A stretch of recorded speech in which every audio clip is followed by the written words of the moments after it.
الله أكبر الله أكبر.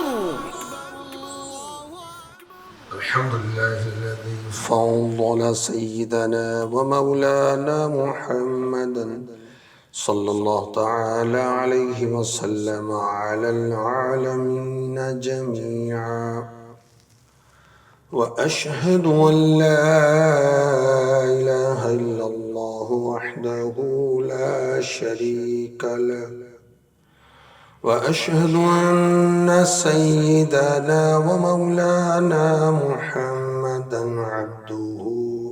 عبده ورسوله، صلى الله تعالى عليه وعلى آله وصحبه أجمعين وبارك وسلم.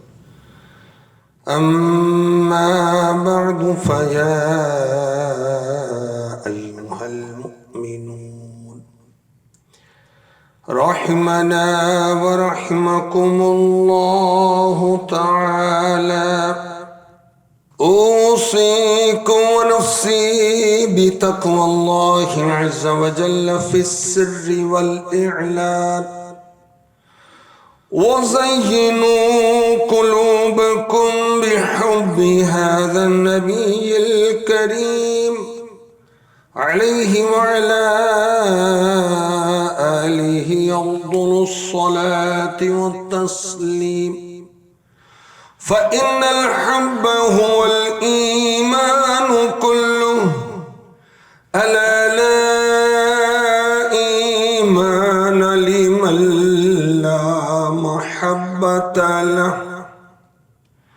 ألا لا إيمان لمن لا محبة له، ألا لا إيمان لمن لا محبة له. رزقنا الله تعالى وإياكم حب حبيبه هذا النبي الكريم عليه وعلى آله أكرم الصلاة والتسليم. عن النبي صلى الله تعالى عليه وسلم: البر لا يبلى والذنب لا ينسى والديان لا يموت، اعمل ما شئت كما تدين تدان.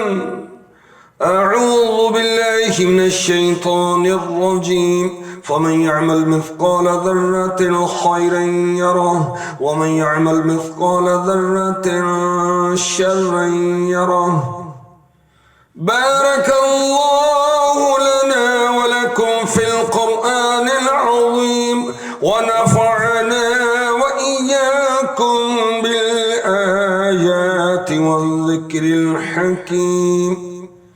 إنه تعالى ملك كريم جواد بر رؤوف رحيم.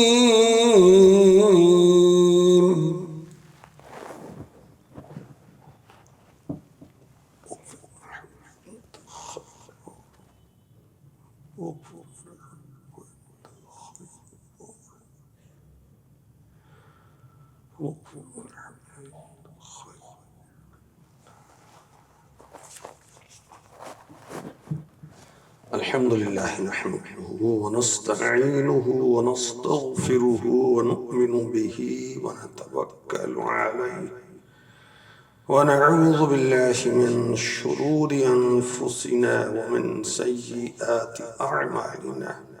من يهده الله فلا مضل له، ومن يضلله فلا هادي له، ونشهد أن لا إله إلا الله وحده لا شريك له، ونشهد أن سيدنا ومولانا محمدا عبده ورسوله، صلى الله تعالى عليه وعلى آله وأصحابه أجمعين وبارك وسلم أبدا، لا سيما على أولهم بالتصديق أمير المؤمنين أبي بكر الصديق رضي الله عنه، وعلى أعدل الأصحاب أمير المؤمنين عمر بن الخطاب رضي الله عنه، وعلى جامع القرآن أمير المؤمنين عثمان بن عفان رضي الله عنه، وعلى أسد الله الغالب أمير المؤمنين علي بن أبي طالب رضي الله عنه، وعلى ابنيه الكريمين السعيدين الشهيدين أبي محمد الحسن وأبي عبد الله الحسين رضي الله عنهما، وعلى أمهما سيدة النساء البتول الزهراء صلوات الله تعالى وسلامه على أبيها الكريم وعليها وعلى بعلها وابنيها وعلى عميه الشريفين المطهرين من الأدناس الحمزة والعباس رضي الله عنهما، وعلى سائر فرق الأنصار والمهاجرة، وعلينا معهم عباد الله رحمكم الله. إن الله يأمر بالعدل والإحسان وإيتاء ذي القربى وينهى عن الفحشاء والمنكر والبغي يعظكم لعلكم تذكرون. ولذكر الله تعالى أعلى وأولى وأجل وأعز وأتم وأهم وأعظم وأكبر. الله